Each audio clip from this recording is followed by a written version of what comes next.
Perhaps you've heard or read that oftentimes the great spiritual masters and the mystics are called divine thieves.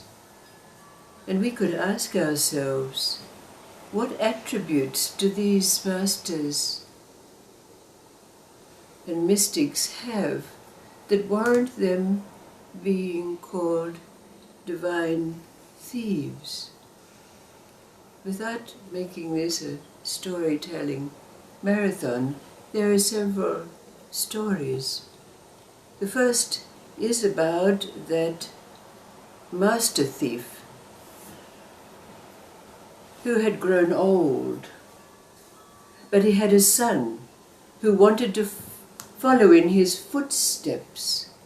So one day he went to his aging father and he said, "Father, I want you to teach me the secret of being a master thief." So his father said, "Well, come with me. We're going to go on a heist. I know just the place, this rich man's house that is said to have a cask that has great treasures in it." So the father and the son went off on their heist, and when they came to the rich man's house, they found the entrance and they crept into the room where the great box was kept that had said to have the treasure in it. And they went about quietly opening the treasure chest, and the father took his sacks and he put in the treasure that was inside, and then he said to his son, "Well, you better climb in and see if there's anything that we've missed down there." So as soon as this happened, the father closed the lid of the chest and put down the latch and took his bag of treasures, and making a lot of noise so that it woke up the household, he went creeping out of the house and off. But by this time, the servants in the household had been woken up, and here was the son inside the box, wondering what on earth he was going to do to escape. So inside there, he thought the only thing he could do was, so he scratched like a rat on the side of the chest. So the servant who had been around the house searching heard this sound and immediately thought that maybe a rat had chewed its way in, and so they opened the latch of the box, and of course the son quickly jumped out and ran as fast as he could out of the house and down the road with the servants and the household in hot pursuit after him. But as he ran down the road in the dark, of course, he came across a well, and thinking to himself immediately, he went to the well, he grabbed the rope, put the bucket down into the well, and he lowered himself over into the side of the well, and it was quiet as a mouse. And of course the servants in the household came around looking, and they couldn't find anything, wondering where on earth their thief had gone, but not being successful, they made their way back, of course, to their house. And then when all was quiet, the thief's son climbed out of the well and went home to his father, and he scolded him like mad. He said, "Father, why did you do that to me? Why did you put me in that?" And the father just looked at him quietly and he said, "Well, you did learn the secret about being a master thief, didn't you?" And then the second story is about a man who lived in quite a small town, but he was a thief. But you could say that he was somewhat of an honorable thief, because he only robbed from the people who had too much. So people tolerated him. You know, they allowed him to be amongst them. They were very accepting of him and his being a thief.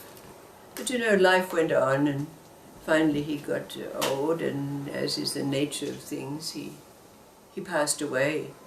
But as it happened, having been a thief, he was immediately taken down to the the boughs of creation that we call hell, with the fire and brimstone and stuff. And when he got to the door there, he was welcomed like a long lost friend. Well, we've been waiting for you. You've been a thief all of your life. You belong amongst us. So he was taken in, and because of this greeting and because of his status as a thief, he was taken right to the chief demon, the devil, Satan, whatever we call him, himself. And he was welcomed by Satan into his chamber of chambers, and sat down like a long-lost friend. And Satan, as he was greeting him, of course he had other things to do. There were demons coming and going, asking what they should do about this or that. But Satan, in congratulating this thief for being such a good thief, he had to make a bit of kudos for himself. And he said, you're a great thief, but I'm also the best of the best. He said, look, here in front of me is this book that I have, and in this book I write down every evil that anyone has done. In the end of time, they all belong to us and go into the fire and brimstone. So the thief, sort of sitting there listening to this, had a thought.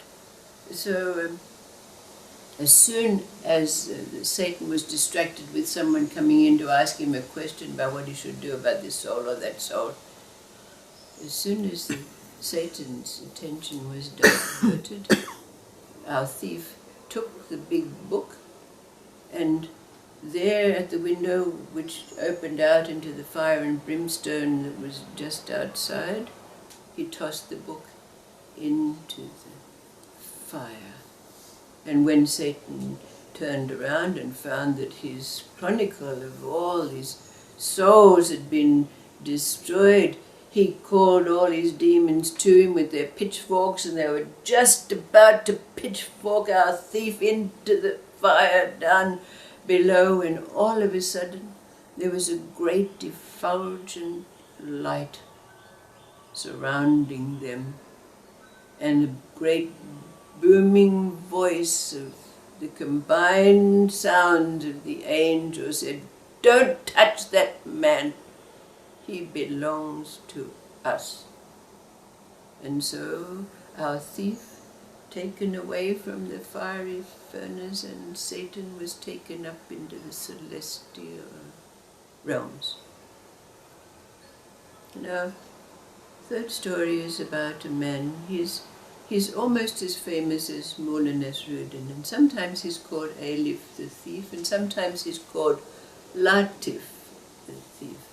But the way Alif or Latif came to be a thief was, and he was a traveling man, and so he came to this city, and when he arrived in this city, he found that it was full of greed and thievery and brigands, and he couldn't see any good people around him at all. And of course it came right from the top, because the king himself was full of greed and avarice. He stole from his people and so forth and so on. So Arif thought to himself, now I have to do something about this. So the only way I can do something about this is by becoming a thief myself. And I have to make and be the best thief that I can. So he decided that he was going to thieve from the king himself.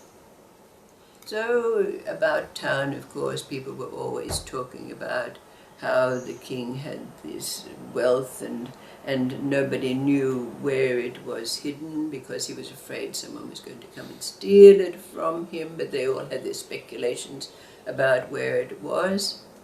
But Alif, taking in all of this information, he managed to find out the lay of the palace, and where things were, and where the king's chamber was, etc., where the treasure chamber was supposed to be. But one night, making his way into the palace and finding his way to what was called the treasure room, he found that it was totally empty because, of course, the king didn't trust anyone at all. He didn't put any treasure in his treasure room at all because there were thieves around. But Eilif, in that moment, he decided he had another ploy. So he made his way to the king's chamber. And the king was in his large bed, snoring away, when Eilif went over to him and started to stroke him on the forehead.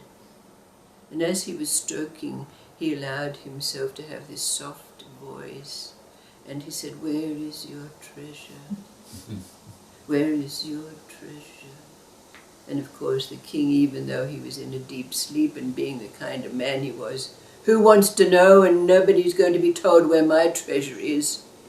So Eilif realized that this ploy it wasn't going to work. So he asked the king several more questions that elicited the same kind of answer, because even the king in that state was, you know how these people are. So finally Eilif thought to himself, well, I have to ask this question of him. So he in a loud booming voice, he said, Your Highness, someone is stealing your jewelry, your treasure. And the king immediately, even though he was in a half sleepy state, he called out, Wife, is my treasure still under your bed? And his wife called out, yes, of course, it's safe under the bed. So, of course, Eilif knew where it was. He went into the chamber next door where the wife was sleeping, and with his bag he took out the treasure from under the bed, a stash of emeralds and diamonds and rubies, and made his way out of the palace. Well, of course, you know, when the king woke up, he did have some memory of what had happened, and immediately went in to see if his treasure was still there. And of course it was gone, so mayhem started, of course. And the king put out edicts and messengers around the town that the thief had to be found, otherwise all their heads would be lopped and so forth and so on. So Eilif had to lie very low in his caravanserai where he was staying, but since nobody could find the thief, the next best thing that the king thought of to do was to haul in any strangers who were in town.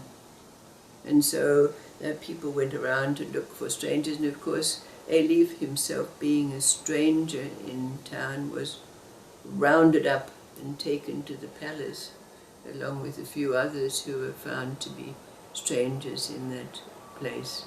Well, of course, the other strangers that were there didn't have any good stories to tell, so most of them had their heads lopped off.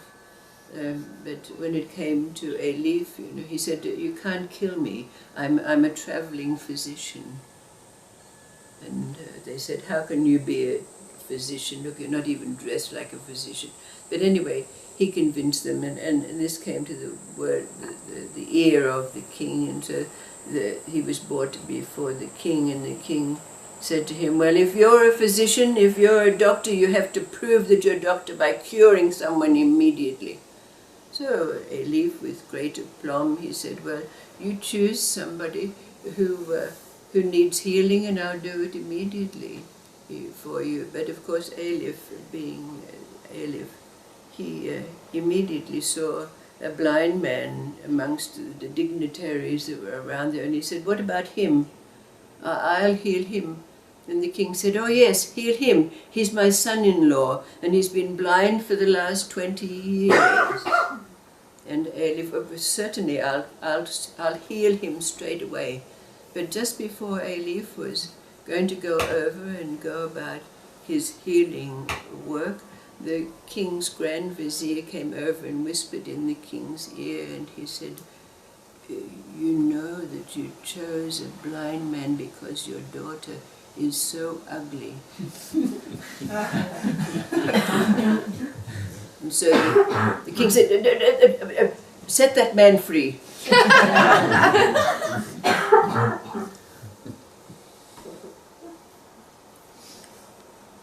So, if we look at these simple stories, in the first story, we can easily glean that perhaps the attribute that this great master thief has, what we would call immediacy, using his combined street smarts and his intuition and his interrelatedness, as we call these three levels of life, in the immediacy, responding in the moment to what was needed.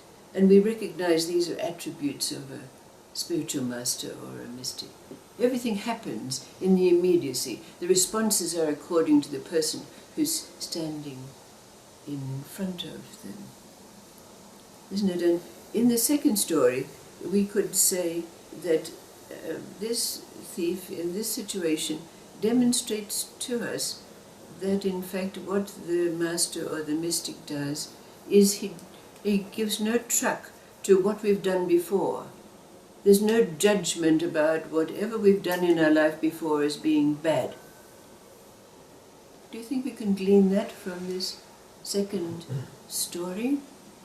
Because in the case of the master or the mystic, he doesn't give a wisp about whether you think you've done bad things or good things. There's no judgment there, isn't that so? But here we come to this third story about Elif and or Latif, whatever name we like to give him. And the question that's asked of us, what do you think is the attribute that we could glean from this story of Elif?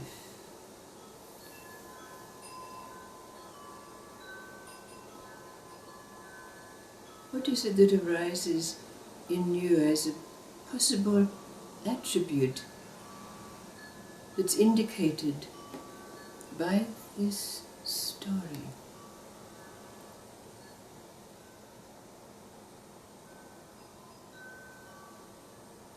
That we could perhaps relate to what we would say are the qualities that a spiritual master or mystic has, that we could even come back to relate to ourselves.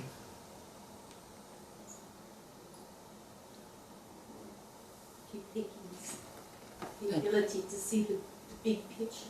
Okay. So, summing that up, how would you describe that as a quality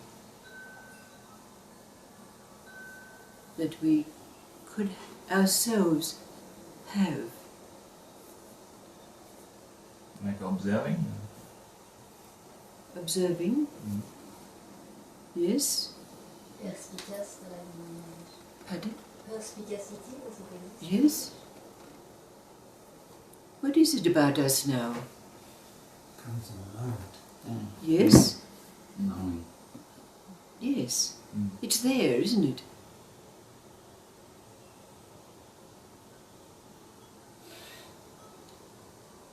What you need arises spontaneously at the moment. Absolutely. We recognize this, isn't it? And yet we have this strange awareness that we're not living moments or moment by moment. Because that reality is total, isn't it? Like 360 degrees around when we're present and alert and attentive. A quality, an attribute.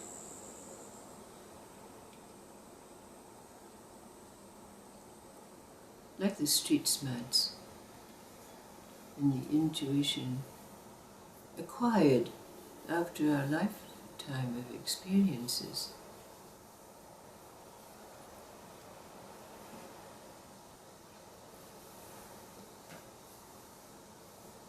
So to name it is to claim it, isn't it?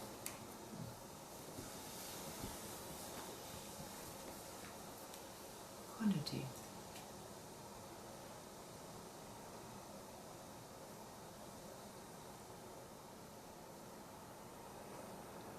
What it is it that you're aware of in these moments of life? Sort of attentiveness. Yes, we can call it that.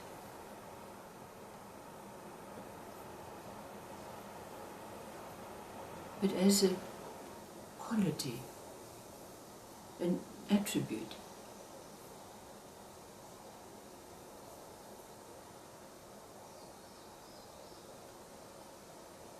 Well, for me, it's always amazes how intelligent the great cosmos is. Absolutely. And how amazing this thing just happens. Absolutely. So give it a name. Awareness. Yes. We can call it that, can't we? Can you claim that? Can you claim awareness in your life now? Undivided attention to the experience of life that's here now?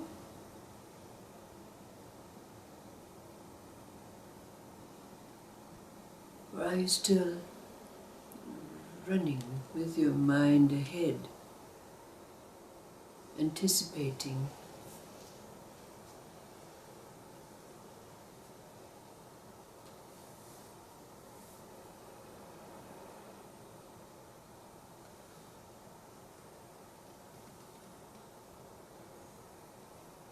Thank you.